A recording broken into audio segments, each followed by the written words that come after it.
is easier than you think.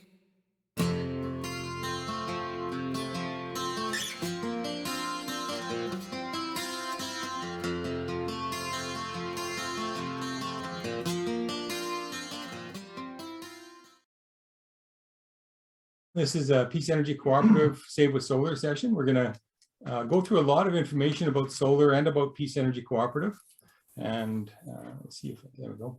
So we'll just start with some introductions. I'd like to start by saying we recognize that we are presenting this meeting from the traditional lands of the Treaty 8 First Nations.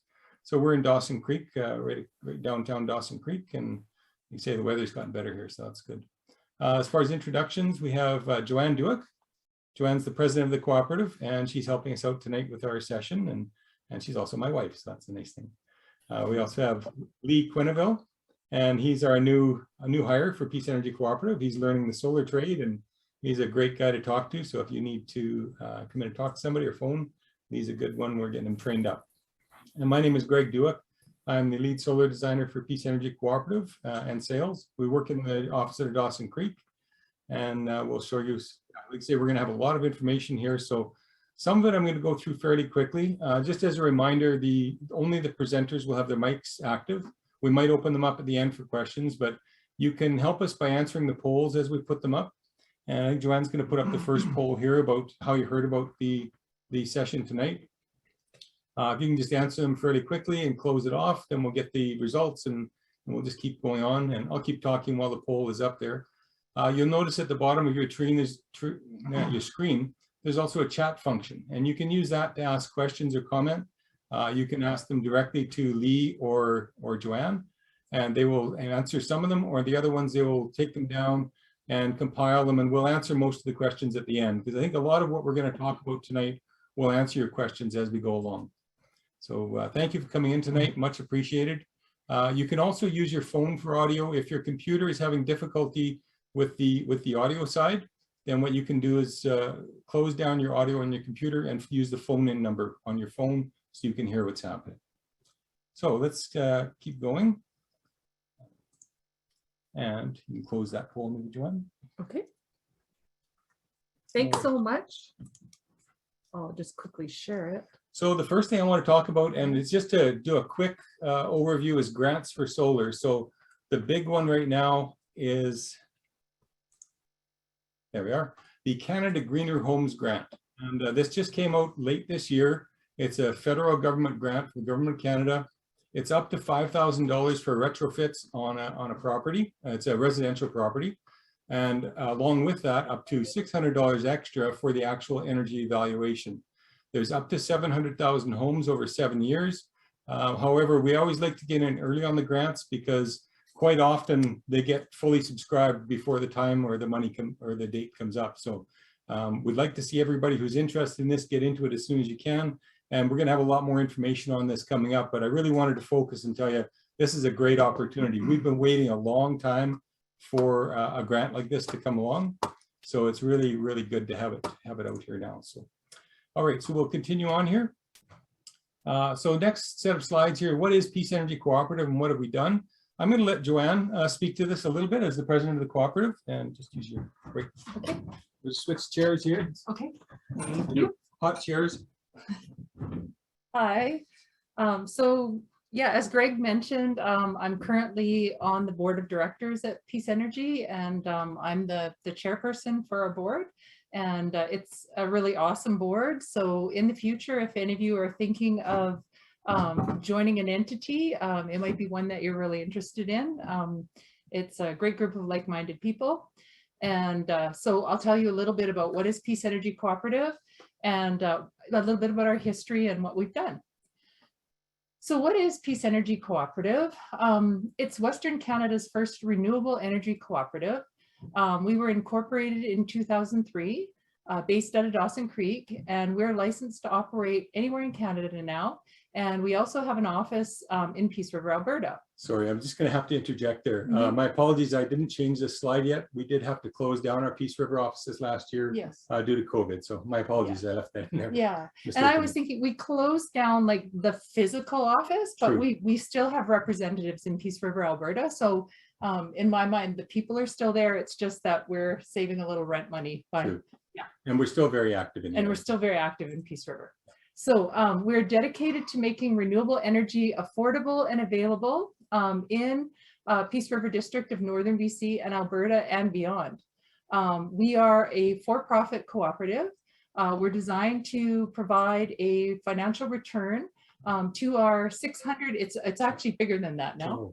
612, Yeah, 612 now, member investors. So anyone can join us now. If they go to www.peaceenergy.ca, there's a tab and it's about memberships, and it will lead you through a process. It can all be done by e-transfer, or sending a check. It can be done by mail as well, but super easy now to do it digitally. We're using a share offering to our members, and we will talk about a few of the ideas and a few things that we're working on right now. But our design, our plan is to raise capital to invest in renewable energy projects that provide a financial return to our investors, okay? And also to just build our cooperative and keep us in the game for future projects. So we were a key player in BC's first wind project, that was Bear Mountain Wind. And we continue to remain a financial partner in that project. We get a yearly dividend check from that project that helps us with our office expenses and helps us invest in more projects and just more Peace Energy. We're one of the most experienced solar designer, supplier, and installers in Northeast BC and Northwest Alberta. As Greg will talk about, we have our name on a number of projects and solar projects that you'll see around. Can I give a little plug? We have on the Gwillem Lake, that's the school district building, we have some solar that Peace Energy put on this last year. So I'm really excited with this summer season coming up again to check it out and enjoy that project. And there's a number of quite large scale projects like Hudson Hope Municipality. Move forward. Hudson Hope Municipality. And also, in Alberta, the Alberta Teachers Association is really working with that's a planned project, but something coming with the Alberta teachers. So pretty exciting. People in community come before profit, but profit's important. Renewable energy must make economic sense. We do pay dividends to our members and investors, but right now our wage and overhead expenses comes our priority, but that's what we're working towards. We have a strong environmental ethic, and we all feel that the shift to renewables is critically important to protect the natural world and to improve the human condition. So for just $200, you can become a member also at peaceenergy.ca. Thank you. Talk on these? Sure. Do you want to switch? Let's lean forward. Okay. Oh, he's taking pictures. There we go. Yeah. So Greg's going to talk to you about Bear Mountain Wind Park, which is near and dear to my heart too. We have to make sure we're marketing all the time as well. So we take lots of pictures. So just going over, some of the projects that Peace Energy Cooperative has been involved in. When we started in 2003, we really thought wind was the big opportunity for us, and it was at that time. We quickly learned that we couldn't just do it as ourselves. So we partnered with Aeolus Wind Power, and then through Alta Gas, we managed to build this project. 34 turbines, 102 megawatts, supplying about 35,000 homes. So a very large commercial wind project. It was really, a feather in our cap to being the first in BC. And as Joanne mentioned, those annual payments, the dividends that we get from our investment, often they've gone to, keeping the cooperative going and paying our base costs. But ultimately, the idea is to have them pay back to our member investors as well. So I'll talk a little bit later about the next project we're looking at that our members can invest in, and hopefully we're going to get more income coming back in that we can pay out to our members on a regular basis then. So just a couple of quick pictures here about that project. We're really, really proud of it. The scale of it was quite massive. It's 34 turbines. They're very large turbines. And here's putting the concrete into the base. Each base holds 50 truckloads of concrete. So it's a lot of mass there. The blades are, what are they, 32 or 34 meters long each. Here's the turbine going up. This is a direct drive turbine. Sorry. Yeah, it's a direct drive turbine from Enercon, kind of the premium turbines in the world at the time. And here they are getting put up. And once each one was put up and connected, it actually started to make power right then. The cranes are some of the biggest ones that you can get to install them. And here we are with some of the finished turbines starting to make power.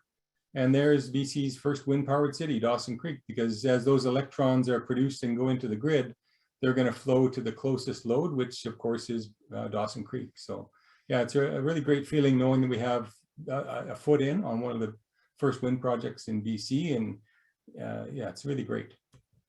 So things that we've done over that time, a lot of our work in the early days was on the ground, talking to people, dispelling myths about wind power, and trying to move the project forward and find other investors and building our membership and building our community as well. So a lot of what we're doing is community building to get people involved in what we're doing.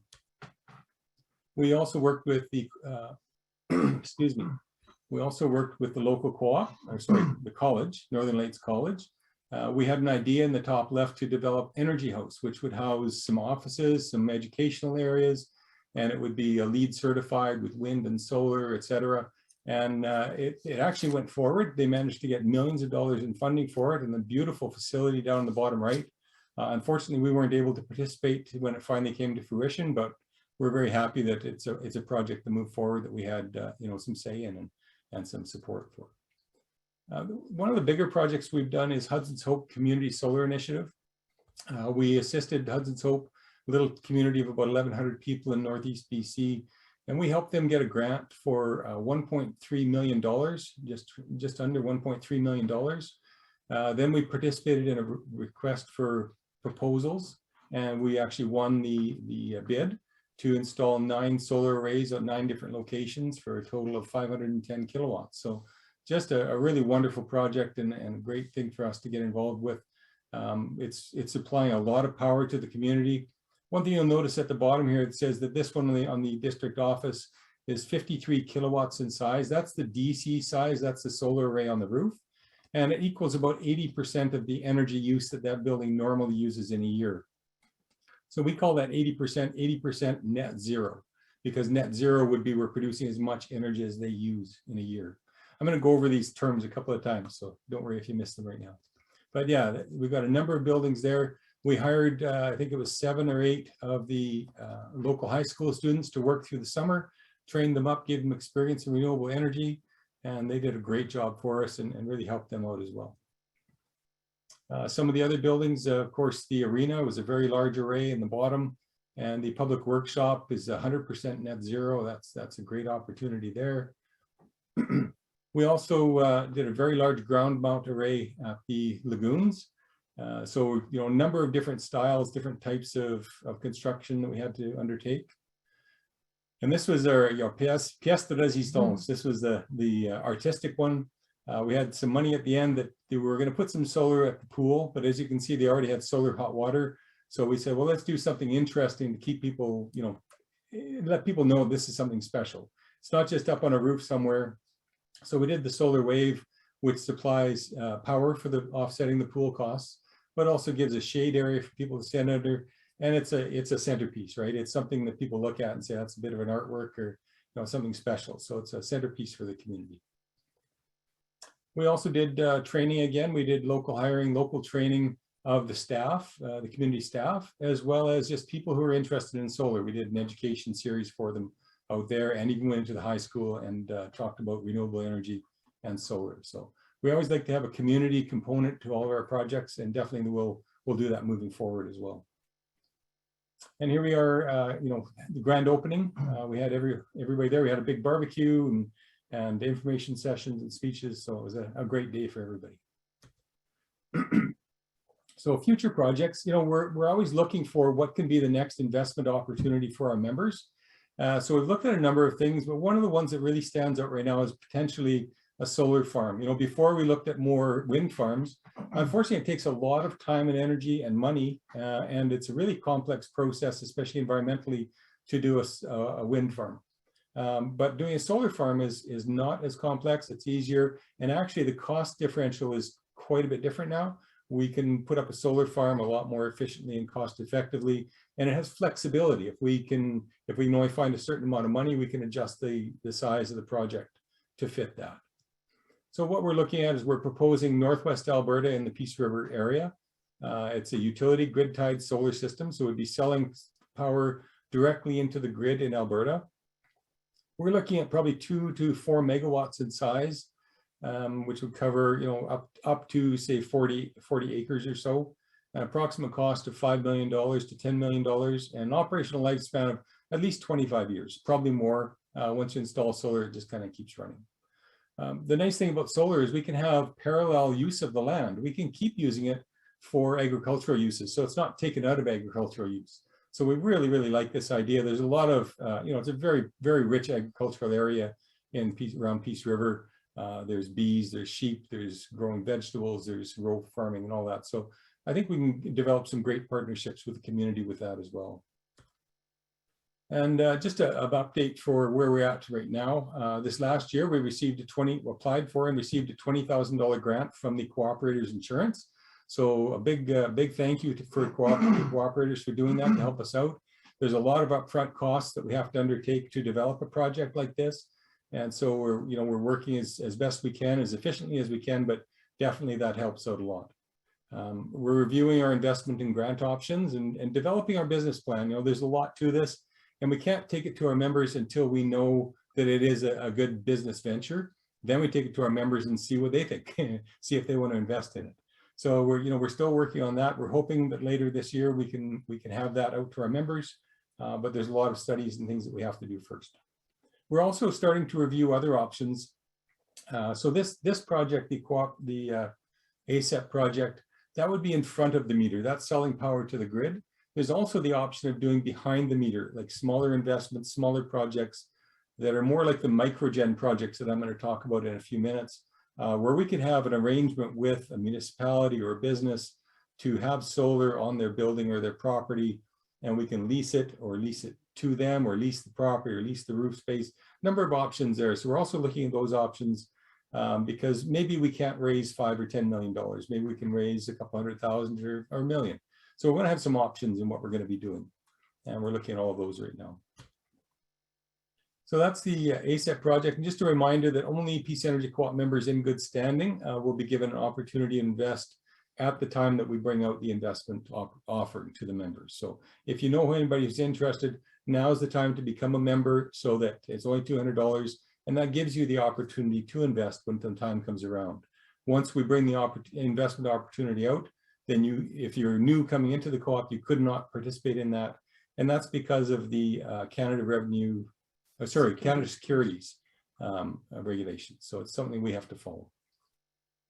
So when we talk about solar, it's like, why solar power and why now? So just as a overview, of course, solar helps fight climate change, because when you produce solar power on your building, you're using most of that power right on your building. That's the most efficient way to make and use power that there is. It's also a legacy for future generations. A lot of people say, well, I'm not going to be around 20, 30, 40, 50 years from now when this is still making power. But ultimately, it will still be making power. So it really is a legacy project. You know, if you build it, it's going to have a value in your property, and you're probably going to get that back when you sell your property. It's going to start saving you power right away, but it's going to keep making power for decades to come. So it's there for a very long time, and it's really something that's being handed down to the next generation. We have an excellent resource in Western Canada. A lot of people say, well, we have these really long winters and short days, which obviously we're experiencing right now. And when I look at the energy over the last month, starting early December through till early January, honestly, solar had a tough time because it was cold and it snowed. But you know what? And I'll show you a graph coming up here. Our energy production is really March through October. That's 90% of our energy production.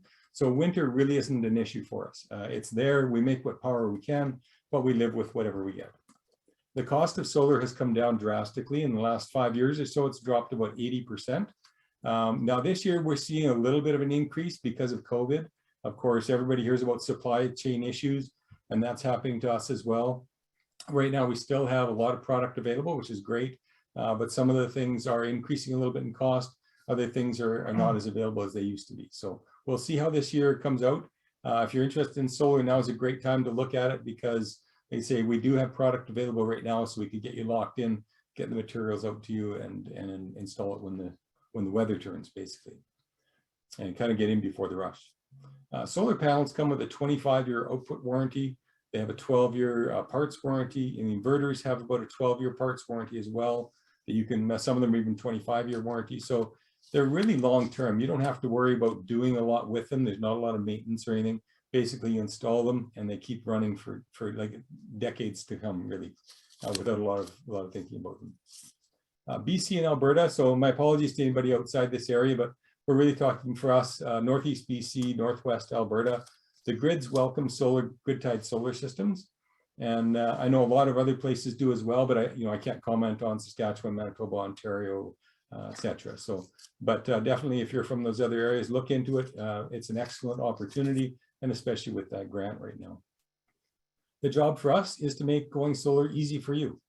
We know all of this information. I'm going to go through a lot of information with you, and I'd like you to understand, but you don't have to understand it all. That's what we do. We make it easy for you. You say, I want solar, and we make it happen for you. Just an idea of where solar is going. A lot of people still don't think of solar as really like a big potential for producing energy. Well, actually, it's huge. So about doubling every 3 years in BC, and BC hasn't had grants, hasn't had incentives. Actually, it's been a little bit difficult, and it's still tripling every 3 years. Worldwide, it's doubling and tripling every 3 years, and it's the least expensive energy being produced now in history. It's better than oil and gas, better than coal even in most places. So solar is becoming the go-to energy source. It's non-polluting, and it's going in massive volumes all across the world. The price, the light blue line there, of course, shows that the price is coming down, and also shows it leveling off over into 2020. Like I say, there'll be a slight increase between 2020 and 2021. So just quickly flashing through some examples of solar installations we've done, so you can see, kind of what's out there and what you might be able to fit on your property. The one on the left is the curling rink in Hudson's Hope. The roof, half of the roof is covered with solar, and that's great. But the council also said, well, you know what, we want people to see solar. We want them to normalize with it, to know that it's okay to have solar and it's just out there and it does work. So we looked at the building, we decided to put some solar on the wall. And in this case, it worked out really well. It fits nicely with the building.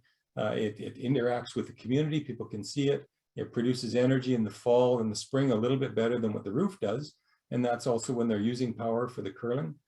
So it's a really great mixture of being able to use solar for a number of reasons. On the right side, we have a ground mount system with an owner that's very happy. She's net zero now, not paying any energy bills. So very happy with that. A number of different roof mounted systems. Every system is custom designed, not just for what will fit on your roof, but also for your budget, for your needs. We have to right size the system in Alberta to make sure it's not producing too much energy. So every system is a little bit different. You can see we can fit them on multi-slope roofs. We can do a ground mount. We can do a roof mount. We can do metal roofs. We can do, the one on the bottom right is facing east and west. And I'll talk more about that. I mean, ultimately facing full south is the best. But even if you're facing east and west or partly thereof, you can still make great power, and it's still a great investment for you. So down the bottom left, there's, I just wanted to put that one in there because a customer out there decided to build a pergola. And a pergola is, we call it a pergola. It's a freestanding structure, or it can be attached to a building. Actually, sorry, I'm just going to go up a little bit. Oh, I don't have ours here. Don't have ours. Anyway, sorry, a pergola is a freestanding structure or connected to a building. So it has the solar panels on it. In this case, she decided to go with a tinned roof and the solar on top so that it's a sealed, it's weatherproof area. So really nice, joining of solar, making energy, and having an outdoor space that you can live in. And it adds to your property value. She also wanted a raised garden bed so she could grow gardens and, vegetables and flowers and things. And the water off the roof is actually going to, water that bed as well. So really nice, joining of those different things. And what we're going to do this year is we're going to offer pergolas. We're going to have a poll later on. I'm going to ask you some questions because I've got a captive audience. So we're going to ask you what you might think about pergolas and things that might be of interest to you. So it's definitely something we're going to do. And, if you're interested in that, let us know. So some other options here.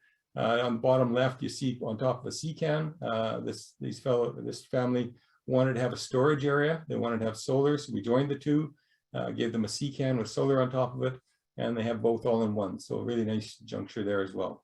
And the solar panels are up out of the way for their farming activities.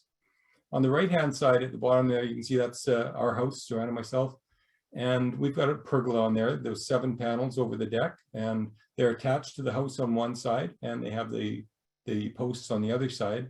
It's a really nice area to sit under because the pergola is called bifacial solar panels. Instead of a white back sheet, they have a glass back sheet. So you can actually see the solar cells, and you get light coming through between the cells. It's kind of like sitting under an aspen tree with the leaves, and you get a little bit of light and a little bit of shade. It's just a really nice area. And we also built it so that it's dry under there, so we can sit out there when it's a little bit rainy. So there's all different styles. We're going to custom design them, but we're probably going to offer a couple of styles this year. So we'll see if we can figure out what you like to see. Again, a couple more options, another ground mount system, just a small one on the left side. It's only 12 panels. Of course, solar is flexible, so we can design it small or large or anything in between.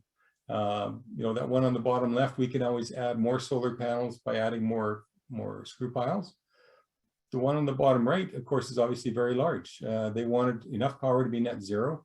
They didn't have enough real estate on the roof, so we decided to put solar panels on the wall, and it works out really well for them. So, what is Gridtied Solar and how does it work? How do we install it?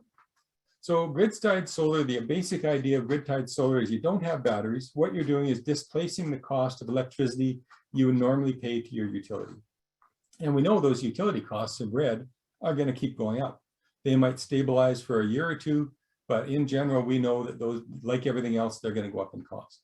The green line for the cost of solar, once you install your solar system, there's very little maintenance to do. So over time, you might have a little bit of checking the array, doing a couple of different things, but there's very, very little to do. So you're basically stabilizing your cost of electricity going into the future. And that's a really nice way to look at it, is it's an investment that stabilizes your cost.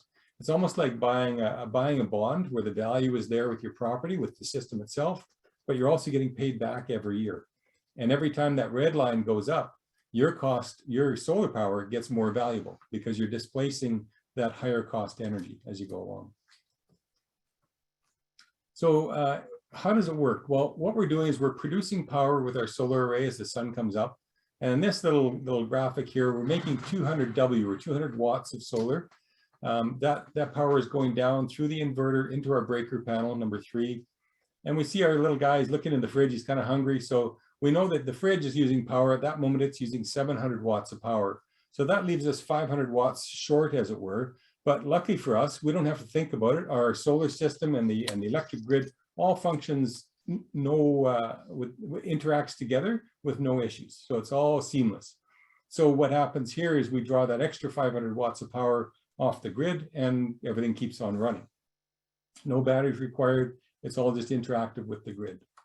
In this case, the sun comes up higher. We're making more power. Now we're making 2,000 watts of power. Our fridge is still using 700 watts. Oh, but now we've got 1,300 watts extra. So that goes back out to the grid. And that's a credit for us now. And that's called our outflow. So we have inflow and outflow. And it's all momentary tracking. The bidirectional meters that the utility puts in keep track of all that automatically. It's all done through your billing. And I'll show you a couple examples of bills coming up. So you don't have to think about it. You just, at the bill, you either get a cash credit or you get credits on your kilowatt hours, and it's all automatic. As far as when we make power, like I said, most of it is made between March and October, 90% of our power. In the winter, it's about 10% roughly, depending on your array, et cetera. But that's why we don't worry a lot about winter solar. If it happens to get covered up with snow, so be it. If we get some cloudy days, doesn't really matter. When it does melt off, well, we make a little bit of power. We finally started making power this week again. But you know, it's not a big worry for us, because I know in the summer we're going to produce huge amount of power. There's different types of solar installations. There's rooftop, ground mount, and flat rooftop, roughly. There's some other ones, but that's what we're going to talk about today. So a rooftop installation is the least expensive. It's quick and it's easy. Basically, we attach to your roof structure. It's parallel to the structure. And because the roof is already there, we don't have to build the structure. It's nice and easy. We put it up and we're done. If we want to do a ground mount, that's kind of nice, because now we can put it wherever we want to on your property. We install the screw piles or concrete blocks that it's going to fasten down to. And we can optimize the solar array size and the direction and to keep it out of the shade, and the angle. So ultimately, you're going to get your best energy production from a ground mounted solar system, but it is going to cost a little more money, because now we have to also build and construct the ground mount supports. So, you know, a great way to go if you have the space for it, and it's what you want to have. The other thing is a flat roof solar installation, of course, and this would be great for municipal buildings, schools, you know, businesses, malls, that sort of thing. And you can either have a ballasted system like this is, where we have, I'll just circle them, these are little concrete blocks that hold the array down. It's all engineered to withstand high winds. An excellent way to use large vacant space, because now you're making power with it, and it'll help for decades to come. So, you know, great opportunity there. There's a couple of types of inverter systems. The one is called an optimized string inverter, and that's on the left. So what that does, it takes the DC power from the solar panel. DC power is like your battery puts out, and your house uses AC power, which is alternating current. So we have to change it from DC power to AC power. So in this case, in the bottom left yellow blocks, we have a SolarEdge optimized string inverter. That takes the DC power with that black cable coming in, and it puts out AC power in the white cable over into our breaker panel. And then any loads that we have on, if we have that little fridge, that little blue fridge, if we have our lights or stove, whatever, computer, that electricity, those electrons flow to that load instead of drawing power off the grid. So in this case, we have an optimizer in the upper left corner, and that makes sure that each solar panel is making as much power as it can. And it also gives us the opportunity to collect the data on the energy that solar panel is producing. So we can always look and see if there's any issues and take care of them before we lose too much energy production. And when you think about these, you know, they're sitting there for decades. You want to make sure that when we can make power, they do make power, because you can't get that sunshine back, right? Once it's gone, it's gone. On the on the right-hand side is a different product. And this is called a microinverter. And a microinverter the inverter is actually underneath the solar panel.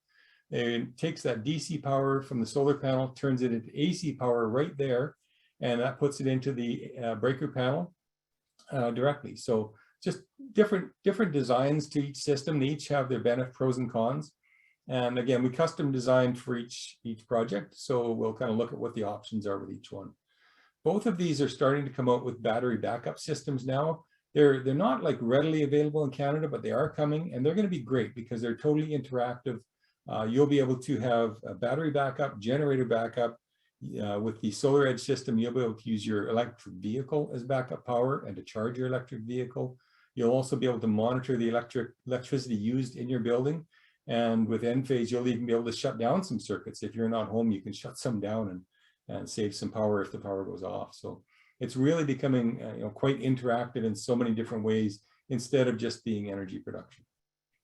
This is an example of the monitoring for these projects. So on the upper left, that shows the solar array, and you see some of those solar panels are darker and some of them are brighter. Basically what that means is the bright ones are producing more power than the dark ones. I happen to know this array has a tree in front of the house, and as the shade from the tree goes across the array during the day, you'll see that darker shaded area move across the array. So it's quite interesting watching that one. Ultimately, we try and, of course, keep them out of the shaded areas, but we can use solar software in advance to design every system and make sure we do the best system for what you've got in your situation. Again, custom designing. And sometimes we take some shade and it's just there, that's what we're doing. we're not going to say you should cut down a tree. We'll try and work around that. On the bottom left, bottom right, it shows energy production graphed out over time. You can look at it right now, today. You can look at it over the week, month, year, and you can look at it year over year to see what's happening. It's interesting looking at systems that we've got now that are 4 years or so, 4 or 5 years old, and you can compare that energy production year over year and see that some months are better or worse than others. Yeah, it's kind of cool. I'm a bit of a geek that way, so I like that. Installing rooftop solar. So here's just a quick overview of what we do. We use, of course, trained, experienced solar installers. Our electricians are all Red Seal electricians. We pull all the permitting for electrical and building and development permits. Excuse me. So we get the approval from the utility. In BC, that's BC Hydro. In Alberta, Northwest Alberta, it's ATCO. Some other cases, it's Empower, no, NMAX and Fortis. So it depends where you are, but for the most part, for us, it's ATCO and BC Hydro. There's an aluminum racking that gets attached to the roof. And there's different ways we can attach to different roofs. So depending on the type of roofing material you have, of course, shingles, it goes underneath the shingle above, and there's rubber grommets, etc., to seal it in place. We can do wood shake roofs. We can do the tin metal roofs. The one in the upper left is interesting. That's a standing metal roof, and they're a very good roof anyway. But what happens with the solar is we actually clamp to the roof. We don't penetrate the metal at all. And by clamping to the roof, we clamp the seams sometimes, and that actually increases the strength of the roof. It won't pull apart as easy in a very high wind. So it's actually enhancing your roof in that case. And then down the bottom left, of course, the corrugated roof where we fasten to the structure. You can just see it. There's a little glob of white here and here. That's the sealant on there. And then they also have a rubber grommet under there. So there's usually multiple layers of water sealant to make sure it's not going to be leaking. These are long-term products, so we want to make sure it's not going to have any issues for a very long time. In this case, we're putting the solar panels, we're clamping them to the rails, we're doing the wiring, and if we have optimizers, the optimizers will be installed at this point as well. This is the inverter, wiring up the inverter. As you see by the installer there, that's Ron Mock. He's one of our installers from Dawson Creek with Mock Electric. And those two black cables he has beside him, those bring the power from the roof. In this case, it's a string inverter. And so there's a group of panels on the roof, 2 groups of panels, sorry. Each one of those groups of panels has a cable that comes down, and that brings the DC power into the inverter. The inverter, it's not here yet, but the inverter puts the AC power out into the breaker panel. Now look at the size of the inverter there. The new string inverters are about half that size. Like everything else, computers and telephones, etc., they're getting better all the time, more powerful, smaller, more reliable. Warranties are excellent. And it's a great time to get involved in solar. Once it's finished, we do an electrical inspection, get approval from the utility, and you start generating power. So fairly straightforward. We've had systems go in as quick as 3 weeks to as long as 4 months or 5 months, depending if we have issues with permitting, which some areas in Alberta, we had that. And basically what we have to do is educate that county so they can change their policy, because usually it's a restrictive policy that just doesn't make sense. So we educate them and try and get them to change that. But usually it's, you know, an average system is probably more like a month to 2 months, a month to 6 weeks to get installed from start to finish. A ground-mounted system, very similar. Like I say, we have to install a support structure. So we do the screw piles, we weld caps onto the screw piles, we bolt the racking on top of those caps, and then install the inverters, solar panels, etc. In this case, it's a micro inverter, so it's installed behind the solar panels. Each one of these ones is connected to 2 solar panels. That AC power goes into the box on the right, which then goes to the building to use. And then we have, of course, an electrical inspection, approval from the utility, and we start making power. In some cases, the power goes directly into your house. In some cases, it goes into the garage. Many rural properties now, it goes into a power shed, which in this case is that red building here. That's a power shed, and the power goes out from there to all the other buildings. And in Alberta, a lot of your power goes in the rural areas, goes to the pole, and then split from the pole out from there. So again, we custom design for each system, make sure it matches your electrical service, what the utility will allow, what you need, what your budget is, and kind of fits all those parameters. There's a really, really great connection between solar and EV connection. So if you buy an electric vehicle or EV, you can actually fuel your car with your own solar array. Most 90% of EV charging, I think roughly 90% is done at home. So like we have a plug-in hybrid electric car, we can drive every day on electric, but if we wanted to drive to Vancouver, we can start driving on gas, no problem. But every day, what we do is we come home, we plug it in, the next day we unplug it, and it doesn't matter if it took a minute or 10 hours, we've fueled up our car overnight. Because some of that time, maybe the sun is shining, it's directly powering our car, fueling our car. But at night, we can always draw off the grid. And the next day we can put those credits back into the grid. So it's a really nice synergy to be able to fuel up your own car. And in this case, this inverter, and we have a customer in Fort St. John, one of our members, who has this inverter that it comes directly out of your inverter to your solar, to your electric car. So you really are fueling your car directly with solar electrons. It feels really good. In BC, there is a $350 rebate for a level 2. That's an L2 charger in BC. So if you're interested in that, let us know and we can help you look at that. And it doesn't take a lot to fuel your car, like a 3 kilowatt solar array. That's what's on this house roughly. That would probably drive you 15 to 20,000 kilometers a year. So it really doesn't take that much, and you can fuel your own vehicle and be clean. And then of course, it's not just electric vehicles, electric everything right now. We have an electric lawnmower, weed eater, chainsaw. You can get electric bikes, you can get electric farm equipment. So, you really can fuel almost everything you need to use with your solar system, especially grid tied, where you can use the grid as well. We're kind of using honestly, we're kind of using the grid as a battery.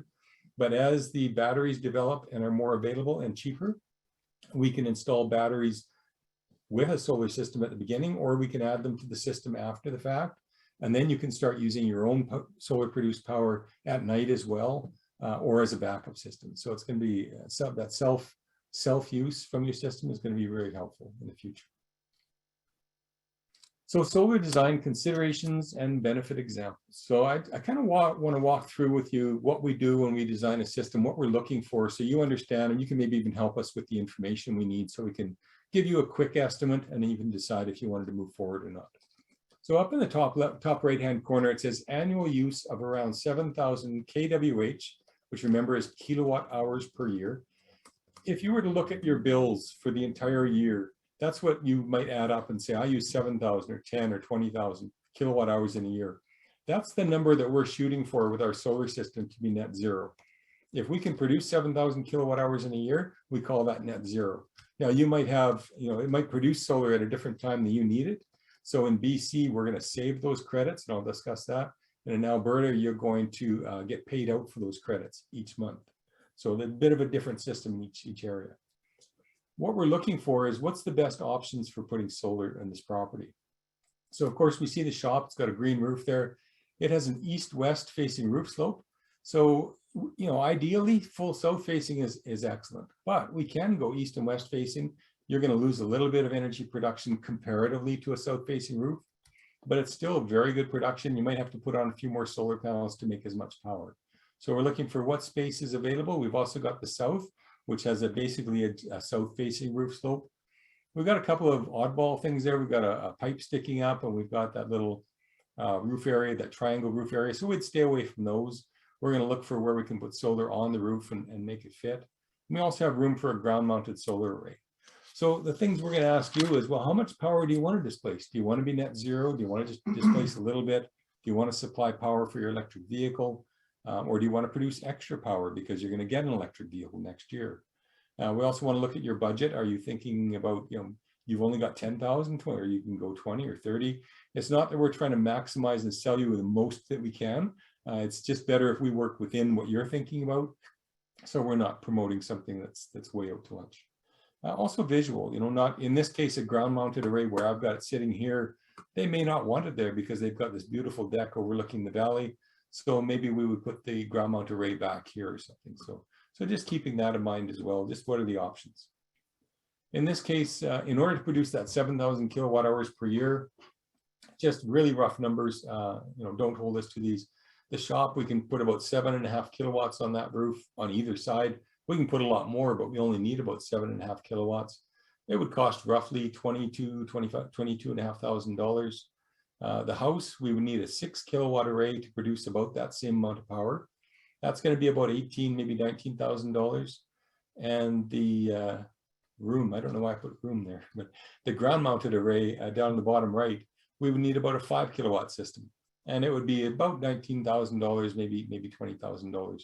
Like I say, some of the costs have gone up recently for the solar panels, the inverters, and the racking, and the screw piles and things. So it really depends on what the system is, but it's still very reasonably priced to get into a solar system. If we look at some options for what we can do, and this is what I was talking about before, not everybody has a perfect roof. It might be a great roof, or it might have a lot of shading, or it might be broken up. I was doing some design work for some houses this last year, and these new houses, the roof design is just crazy. Everything is angled and cut up, and there's this, that, and the other thing. There's almost no space for solar panels.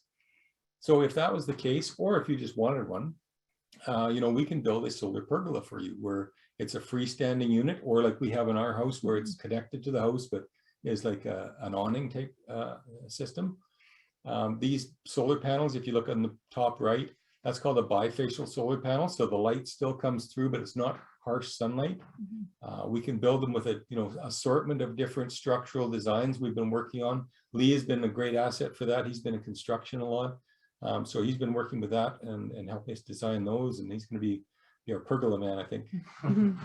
And but the other great thing about these is they're a multifunction outdoor space, like a patio, outdoor kitchen, carport, spa, whatever you can think of, really. And it can be customized as a unique investment opportunity for your property. So it really not only adds to the value of the property, but it's also your enjoyment right now. And it's reducing your energy use right now as well, and in the future. So it's a great one that way. And Joanne's going to put up a quick poll here. If you could just answer the poll quickly about pergolas, really help us kind of focus in on what we want to offer, or should be offering, because you're our customers and who might be talking to us. So, things that you might like or dislike. I don't know how to get to the next Could one. you? I'm just relaunch poll, but I don't know how to get, the next one here. Sorry, evaluation, heat pumps, pergolas. Pergolas, yeah, there we go. Okay, there it is. Okay, so the poll's coming up. So I'll maybe just walk through a little bit. Can you see it? Just, at the top, is a solar pergola of interest to you? Just real quick, yes or no, or maybe in the future. My mouse down here. Some of the options you might like to use this space for, and you can click off as many as you like if you want. There's a bunch of them there. And then at the bottom, we've also said, well, you know what, if we haven't included everything, please, I don't have space here. I can't put it in there for you to tell us in here what it would be, but if you have some other ideas, if you can just put in the chat box later on, that'd be great. The question down below that, weather, we can probably make these weather tight so they're absolutely dry, but it also costs more money and is difficult to do in some cases. So what we're thinking is probably the almost dry. Most of the time it's going to be dry, but you may get a drop here and there. Or the other option is just doesn't matter. I guess the other option is that the pergola doesn't have to be bifacial. It could be regular solar panels on top of a tin roof, like I showed you earlier with our customer in Alberta.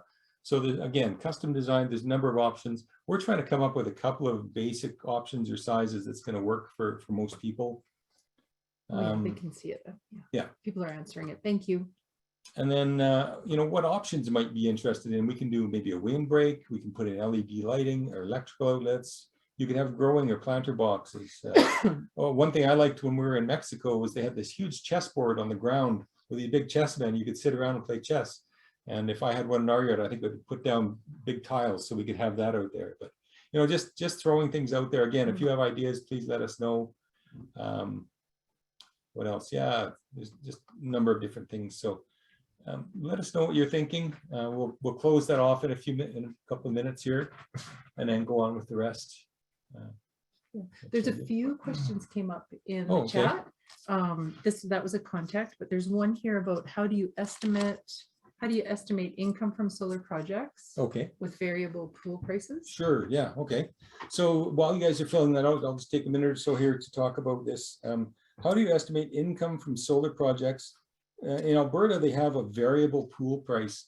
So with our solar projects selling into the grid, we have to sell it into the grid at a pool price, or we have to sell it on a contract basis to somebody. That's called a PPA, or power purchase agreement.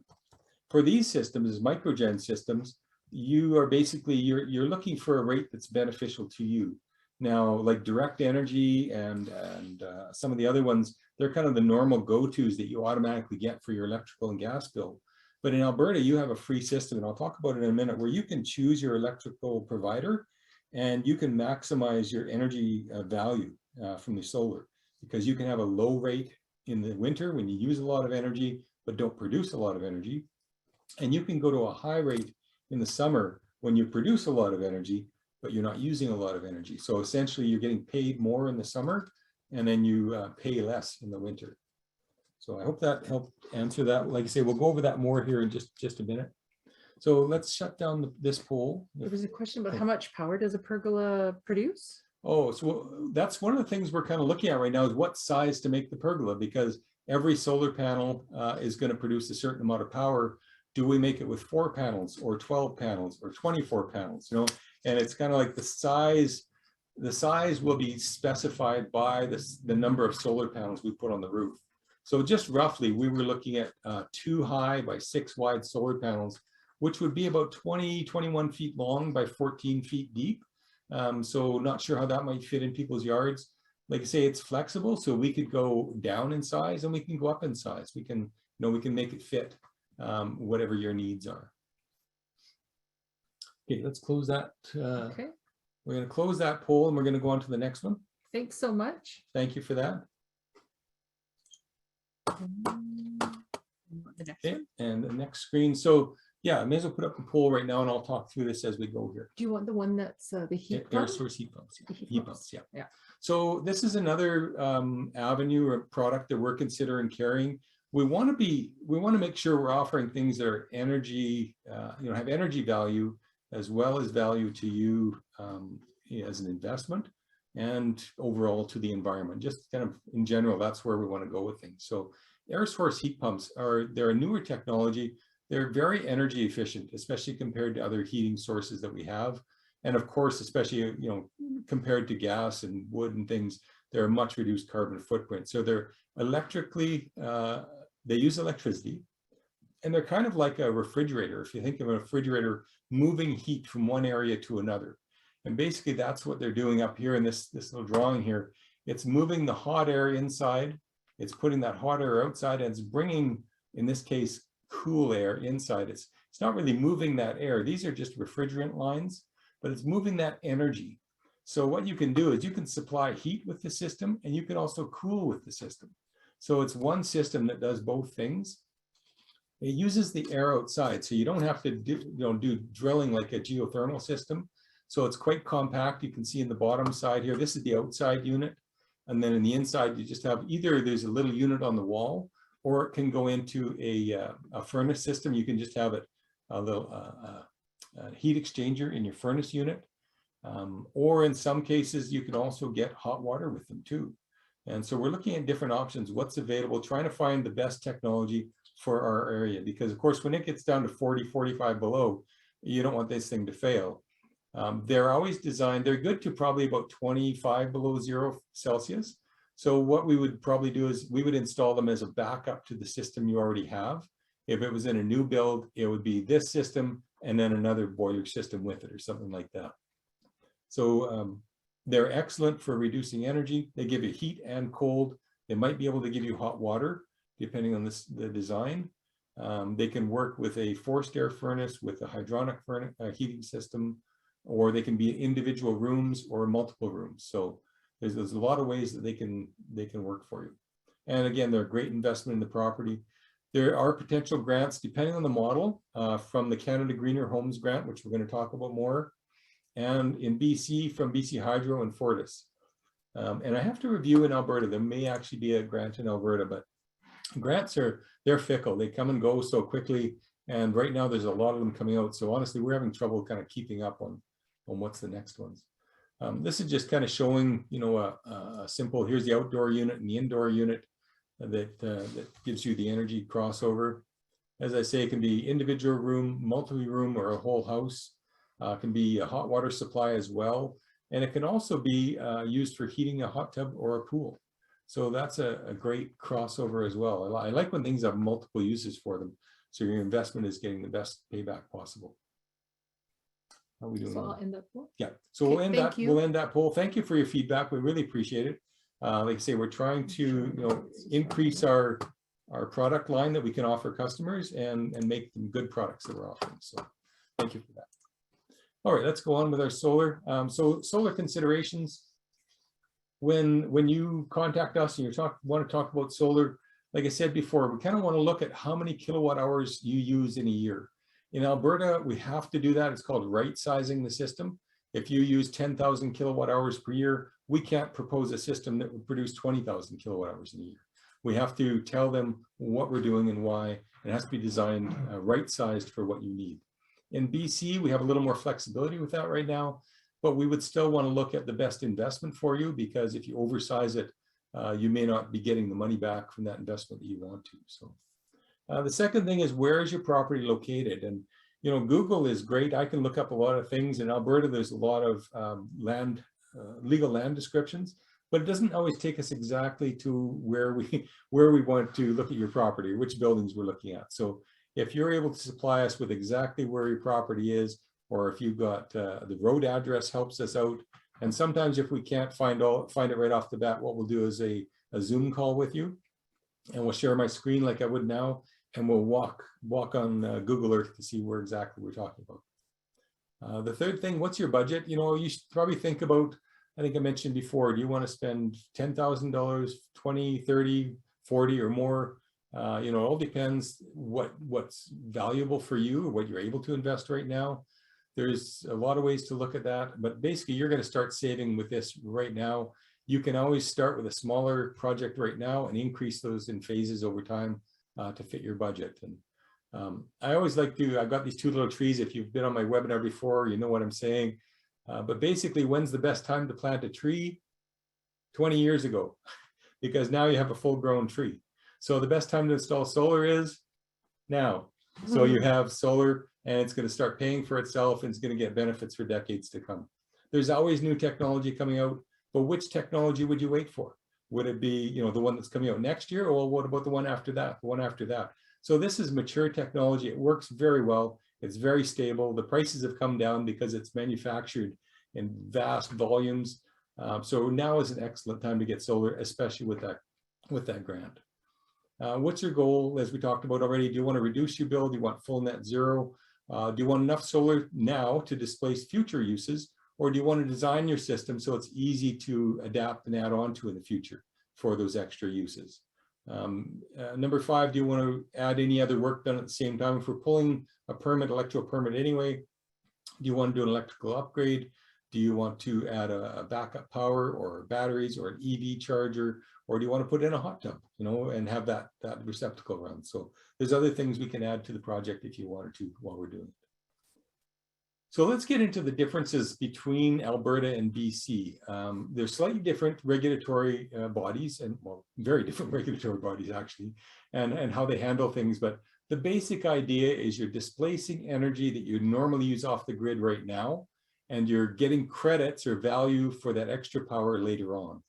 So let's look at the first line there, reduce utility use. So yeah, in both cases, the energy you produce right now at this moment reduces the energy you would normally pull off the grid. So that's number 1, we're reducing that utility use. Number 2, the second line there, extra energy production equals kilowatt hour credits. Yeah, absolutely. In both cases, there's a bidirectional meter. In BC, everybody already has a bidirectional meter. In Alberta, when you get a microregen system, they're going to install a bidirectional meter. What that means, it's keeping track of that inflow from the grid and the outflow going back to the grid. And so that's a great thing. It's all automatic. You don't have to think about it. Now, this is where we start to vary a little bit. The third line there, kilowatt hour credits carry over on each bill. So in BC, if I don't use all of the solar kilowatt hours I produced in this billing cycle, the extras will carry over to the next billing cycle. If I don't use them in that billing cycle, they carry over to the next one. So basically, one whole year, I can carry those over if I wanted to. But as of a certain date, they're going to say, okay, that's 1 year. Now those extras get turned into cash, and they're going to give me a rate that changes every year depending on the wholesale price.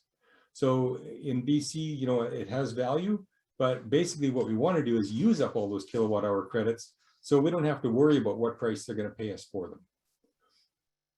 Line 4 there for Alberta, kilowatt hour credits equals money on each bill. So in Alberta, you're going to pay for the power you use, and you're going to get paid for the kilowatt hour credits that you created. So that's the big difference. Every billing cycle, Alberta, you're going to get paid for those extra credits, where in BC, those credits can roll over to the next month. The third one, kilowatt hour credits equals money once per year. So as I mentioned, in BC, once a year, right now it's March 1st, but you can actually change that date. March 1st, you're going to get paid for those extra kilowatt hour credits, whereas in Alberta, you get paid on each billing cycle for those credits. And then the last line there, microgen friendly retailers. That's where you have a big one on us in Alberta. In BC, we have, mostly it's BC Hydro, a very small area for Fortis. We're going to get a rate that we have to pay based on what we are, if we're a farm or we're residents or a business. That's pretty much set, and we can't change that. In Alberta, you have an open market system, which has its pros and cons. There's a lot of extra fees for you there. Some of them we can displace by reducing your kilowatt hour use with solar. Some of them we can't displace. But any of those fees that are based on your kilowatt hour use, we can reduce those by putting in solar, because if you're not drawing a kilowatt hour from the grid, you don't have to pay any fees related to that kilowatt hour. So that's the real differences between those two. And of course, at the bottom there, in both of these cases, as utility rates increase, your solar produced power has more value. You're actually getting more benefits over time. So let's have a look here. Net metering in BC, that's where we're getting those kilowatt hour credits every month. They're rolling over if we have extra. They give us a nice little couple of graphics here, shows us our extra energy production, our inflow and an outflow. And then on our bill, it shows it to us again in a number of different ways. They really want to make sure it's all there, which is nice. I'm glad for that. If you notice in the bottom, or sorry, in the middle on the right-hand side, energy charges, 0 kilowatt hours at price for $0. So on this bill, this customer paid nothing for the power. They did have to pay a small charge for the base charges for the month, $12.57, but not too bad. If you're used to paying a couple $100 a month, that's a huge difference. In Alberta, it's called net billing, also known as microgen or microgeneration. And if we look at the top, that red bar, that's where this customer used energy from the grid. That's how many kilowatt hours they used. And the green bar is how many kilowatt hours they exported to the grid. And then the next 2 bars down, it shows how many kilowatt hours they generated and multiplied by the price they're paying.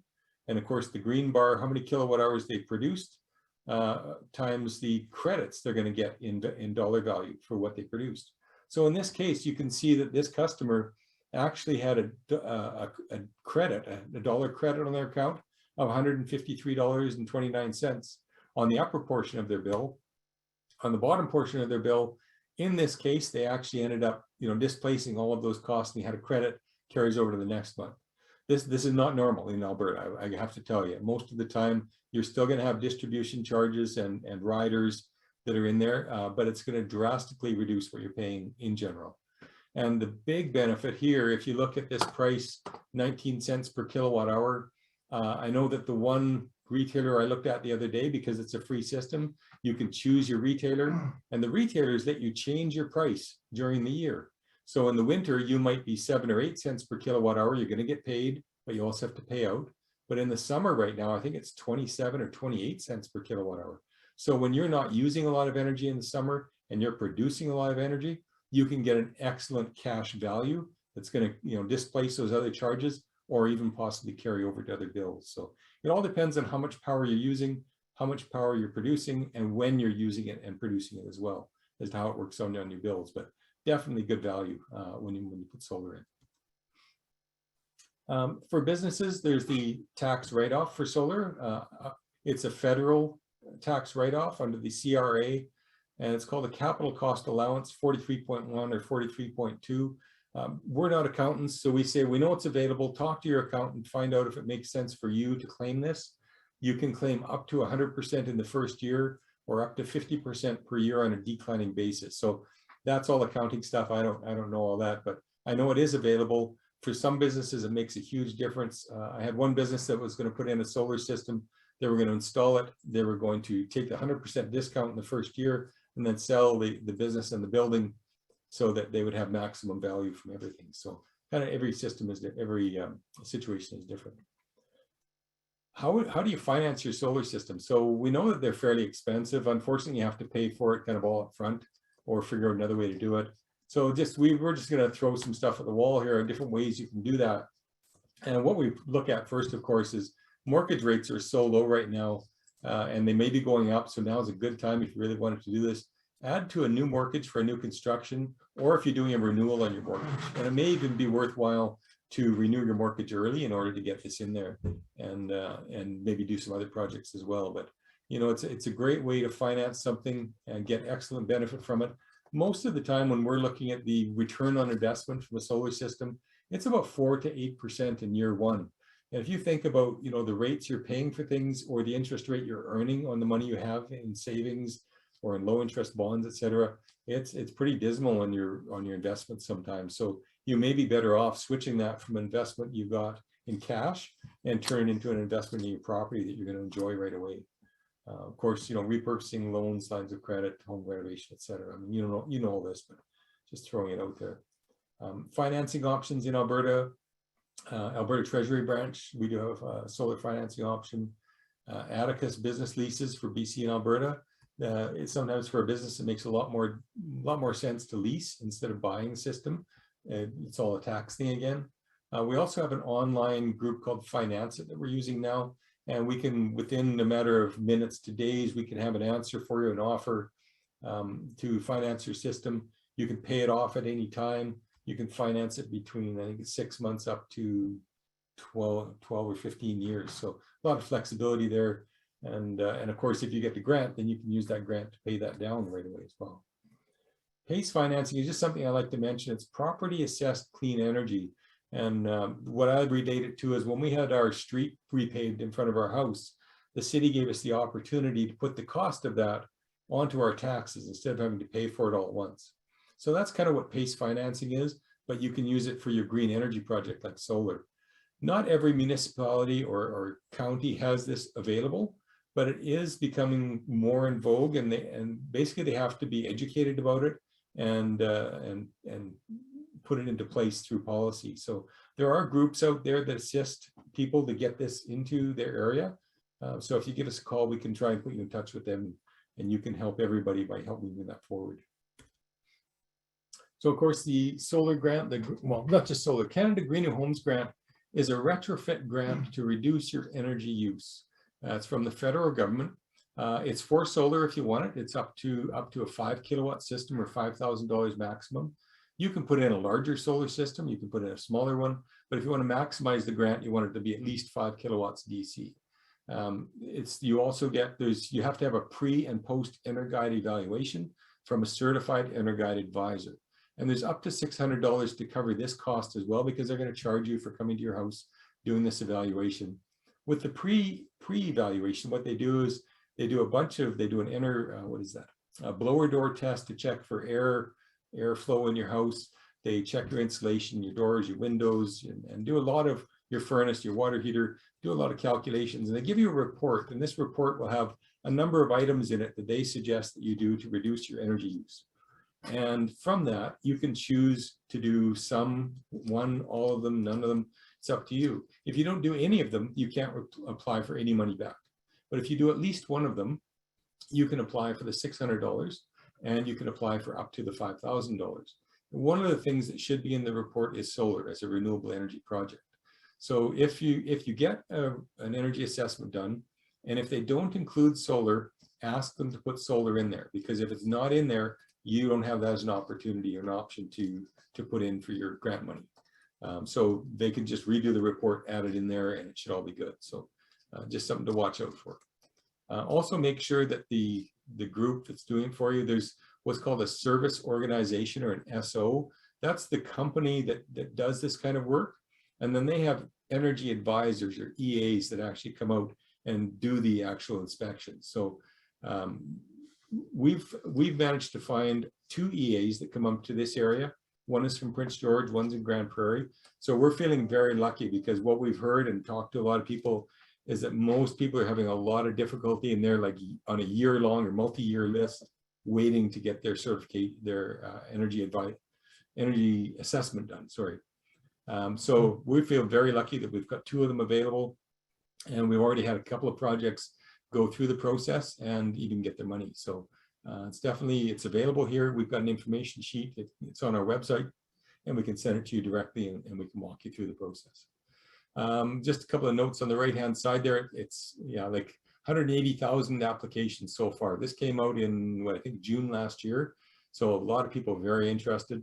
Be patient. There's a backlog, and if you just go through the website, then you can assign your SO organization. They will then assign an EA, but it takes a long time because they're going through all of this as well, and the website access for them is very difficult. So the best thing that we suggest is to contact directly your energy advisor so that you can make an appointment with them and get this done. Otherwise, like I say, you might be on a multi-month or multi-year waiting list and might just get lost in the system. So we suggest taking a bit of a proactive approach. Contact somebody, whether it's the ones we suggested or somebody else. We don't have any association with the grant itself or with the EAs or with the SOs. We're just suggesting that these are available, and this is how you can make it easier for yourself. 1,227 retrofits completed so far. A little over $1 million paid out to 223 applicants. And the big thing is get your application in now and start thinking about your project. They say we've waited a long time for this. It's finally available. Let's use it and make the most benefit of it. Here's a quick example what it looks like. So say the Canada Greener Homes Grant is going to give back $1 per watt, a maximum for solar installed. So if you did a 5 kilowatt or larger solar system, that's 5,000 watts. That's $5,000 you're going to get back. A rough cost for a roof-mounted system, about $17,000. You get back $5,000 from the grant right away, plus $600 to help cover the cost of doing the inspection. The final cost to you is $1,200. The value of the solar produced power, just very rough numbers over 25 years, probably about $22,000 if you consider escalating costs. And so your payback is, roughly 12, 14, 16 years from the savings of the energy. So you're not paying out to utility. And that's kind of, I just threw it on a roof to show you kind of what it might look like for the size. It's about 12 solar panels, and most houses would definitely fit that on the roof fairly easily. So, and some houses don't even need 5 kilowatts. They can use less to get the full solar. So. Finance It is, like say, a new company we're working with, a 2-day turnaround in most cases. We can get pre-approval within probably a couple of minutes without even impacting a credit score. They can finance it very quickly, and again, a very rough cost, $17,000. And if we include the other costs for things, $18,000, 60 months to finance that on a bi-weekly, that's only $175 bi-weekly. So it makes it a much more affordable way of going solar. You don't have to come up with the full project cost right off the bat. Then when you receive the money back from the grant, you can pay it right back or put it in your pocket and do what you want with it. But, there's options out there, and there's ways of doing this. So you don't have to have it all at once. I know a lot of you are involved in municipalities or governments or community groups, etc. So Green and Inclusive Community Buildings is a grant program that's out there right now, mostly for like larger groups, First Nations, Indigenous groups, and community buildings that are accessible to the community. Between $100,000 and $3 million on the last program. I think it's going to be the same, and they've got a second intake coming up soon. So if you're interested, if your group is interested in something like this, I would say come and talk to us, get your plan set out. We can do a quick design of what might fit on there for solar with a rough estimated cost, so that when it opens again, you can hammer it in there and get onto the list as for your grant. Again, because it gets subscribed to fairly quickly. So it's good to get in there and make sure that you're in the queue for that. Another one that's in Alberta is called the Energy Savings for Business, or ESB. Now this one, they had solar included. They've oversold the solar. Solar's not available under this program anymore, but things like heat pumps, energy retrofits for insulation, windows, doors, that sort of thing, that's all in there. So between $500,000 to $250,000 per project. there's a lot of opportunity within that, and they've still got money available. So, you know, if you have some opportunities, that's another great one to look at. There are other grants available, and they're constantly changing. So in Alberta, there's Solar Alberta, which is a great resource. They track these grants quite a lot closer than I do, and they're a good resource.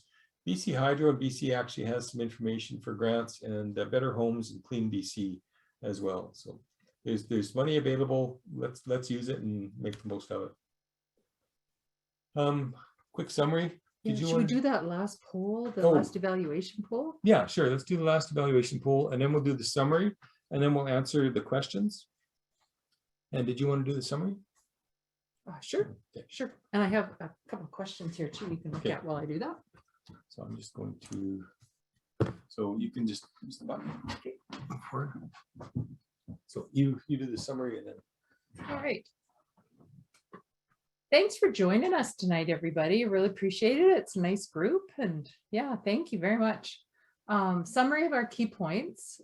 Peace Energy Co-op makes solar simple.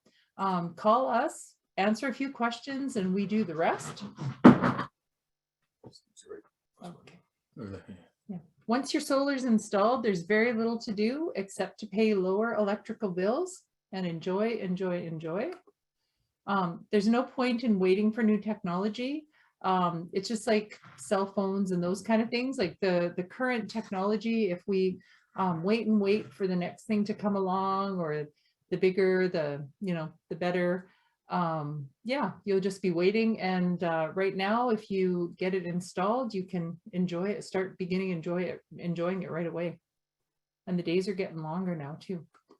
Going solar is one big thing you can do for the environment now and every day by using solar. It's a good feeling. Next steps, become a member of Peace Energy Co-op. Contact us in Dawson Creek or Peace River to discuss your solar energy needs. Yeah, and like we say, the best is to call the Dawson Creek number, ask us for a solar assessment and a quotation, and we can start getting us prepared for the upcoming year. Oops, I went backwards there.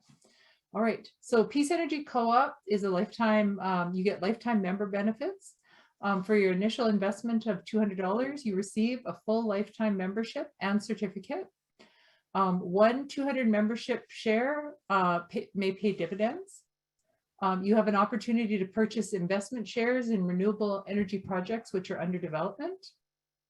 You get an equal vote with all of the members and for board elections. Opportunities to serve on the board or committees to provide direction and leadership to your cooperative. You'll receive our blog. It's the What's Happening blog, and invitations to all our educational and training seminars, plus regular updates on world energy events and the latest energy innovations. It makes a great gift. So yeah, birthday gifts, Earth Day is coming up, so gifts for your family members. It's a really nice thing to receive. So become a member today at peaceenergy.ca. Just a note on the gifts. Remember, well, not remember, but the person receiving the gift has to be at least 16 years of age. Right, yeah, good point. The other thing is you can have joint members. So if somebody is a joint member, then it's easy to pass the membership from one member to another within that. So that's always a good option. Yeah, like a bequest or. Yeah. The other thing about the investment shares is that, with a new project, we will be offering new investment shares. But there are some investment shares available right now as well. If you wanted to buy investment shares, you can buy them through Peace Energy Cooperative trading from the previous investment opportunities. So those are available too. So, okay, let me switch back here. Thank you. Thanks for participating in our evaluation poll. Thanks for being with us again tonight. Appreciate it. I'll end that. I'll just quickly share it. We'll end that and let's start answering some questions. So how much power does a pergola produce? And I don't think I answered that fully. There's a lot of sizes that we can go with. If we did, it's very much like a roof system. If we did a 5 kilowatt solar array on a pergola, it would probably produce about 6,000 or 6,500 kilowatt hours per year in an average year. So it kind of depends on the size, the location, the design. Okay, let's have a look here. So cars, the question is cars, EVs parked on the street. Can our grid handle this? Well, you know, honestly, the grid is going to have to catch up. You know, everything is going electric and the grid is going to have to adapt to that. Right now, of course, if everybody on your street got an electric car, came home and plugged it in at the same time they start cooking dinner and turn on the air conditioner and everything else, well, you know, that's going to be an issue because the grid's not set up for that.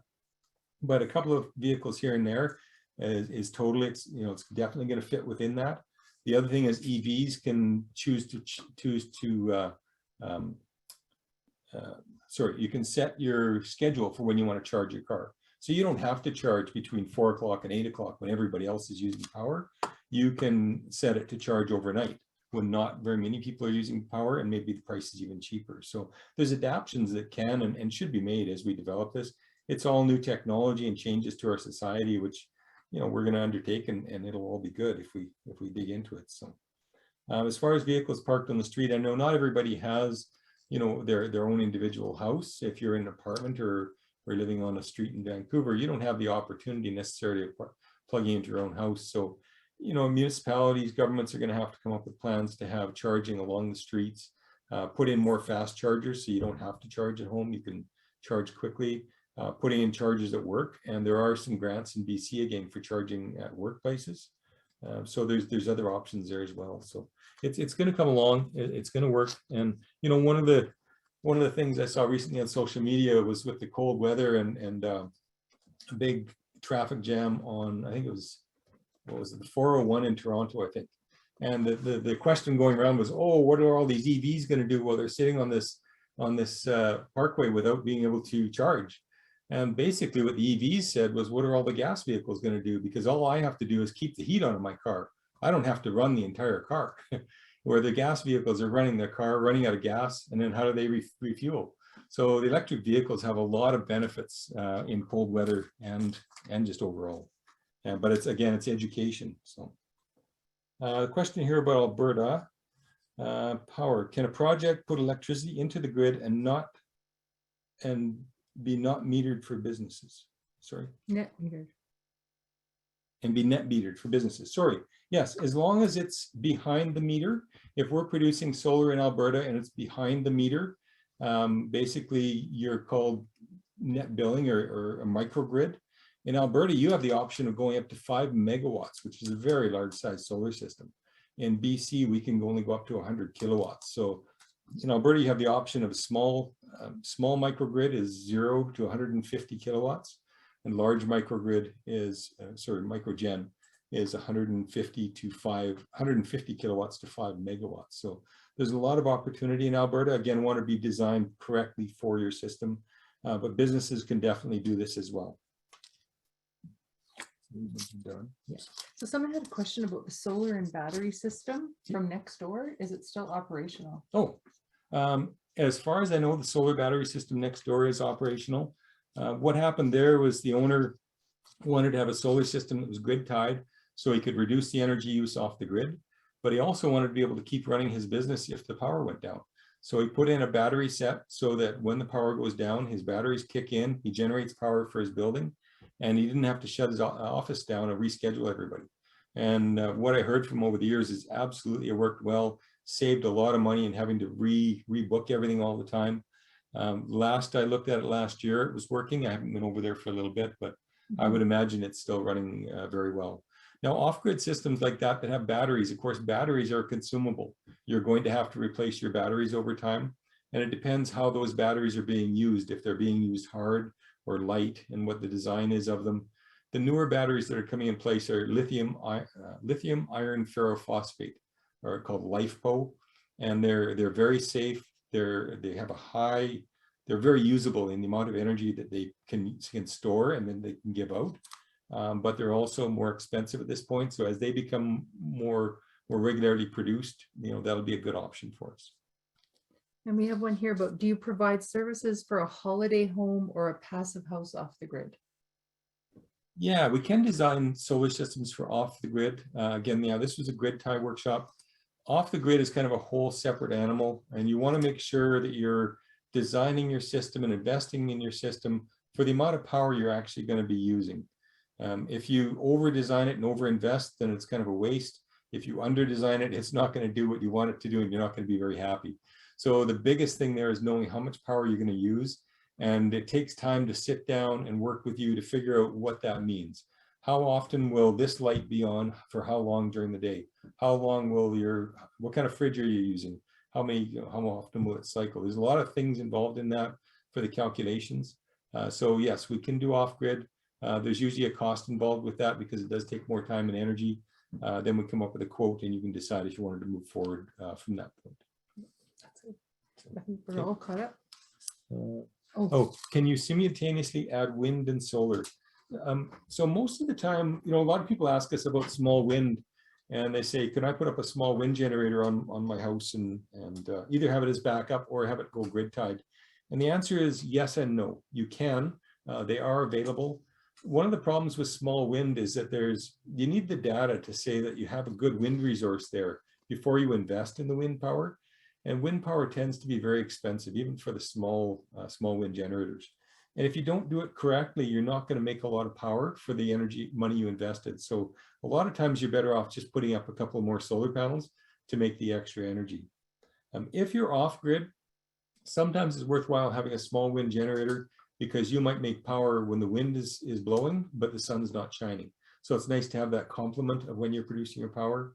But for the most part, solar is it's much easier, quicker, simpler, less costly, less maintenance, and just makes sense overall. So yeah, so any other questions? Let's hold on for just a minute. And Lee, did you have anything you want to say? No. No, it's excited to hopefully build some pergolas for some people this summer. Great. Well, I guess we'll leave it off there. Then please contact us if you have any questions or want to discuss your project. We can do a quick review online of, if I can see your property, of what your solar options are and what it might cost. And please join the co-op if you're interested. It's a great group. We had one more quick question. Sorry, one more. Could you please touch more on the micro solar farm? Micro solar farm? Oh, the farm. Oh, on the solar farm. Yeah, so it's a project that we're looking at. We're calling it ASEP. It's Alberta Community Energy Project. We started it a couple of years ago, almost 3 years ago now, and it takes time to work through everything. We've got a property that we've actually pulled a lease on, and it gives us options to develop the project and move forward and increase the size of the project if we want. We've done the environmental assessment over the last year. We did studies from spring right through fall for all the environmental assessment work that we needed to do. We're just producing that report right now, and that report will then go to the Alberta Energy and Parks, the AEP, and the Alberta Utilities Commission, the AUC, for review. If that's approved, then somewhere through there, we'll also start doing our public involvement program, where we will consult with the public at public meetings and individually with landowners that are right close to the proposed project. And what ultimately what we're trying to do is come to a point where we're going to say this project makes good business sense. We feel that it can produce not just enough energy to kind of make some energy. It's also going to produce enough money that our investors are going to get a return on investment, and it's going to have enough money that we can develop more projects after that. So that's what we're working on right now. There's a lot of moving parts with it, and we're developing it as best we can as we go along. We're kind of limited with our resources time-wise and money-wise, but we've also had an angel investor come in and help us out. So, I mean, if anybody knows an angel investor who's interested in helping us out, there's that opportunity as well. So come and talk to us, yeah, for sure. Yeah. And we had one about sheep farms and solar panels. Can we talk? Oh, sheep, absolutely. Yeah, I mean, again, that's long-term planning, but we definitely want to have those parallel uses of the property. We don't want to take and the other thing, when we look for property, we can't just go anywhere. We have to go in certain spots that are close to the grid. ATCO has these what's called hosting capacity values, and we have to work within their hosting capacity. So there's certain spots that we can go. Then we look for property that was not being in crop regularly. because we don't want to take land out of being in crops. So this land that we've got right now, it's just for, not forage, it's grazing land. It's cross-fenced for horses. So basically when we use it for solar, we'll put up our solar. Once it's up and we've got it fenced again, we can have sheep in there, we can have bees, we can grow, we can have local community groups growing vegetables under there. We could maybe even do row cropping in between the rows, because there's very little times we're going to have to go back and maintain those systems. So it gives us an opportunity to have other uses for that property then. So yes, give us a call and we'll keep you in mind for when we move forward. I think that's all the questions right now. Yeah. Good. Well, thank you very much for your time tonight. I look forward to talking to you and yeah, keep well. Good night.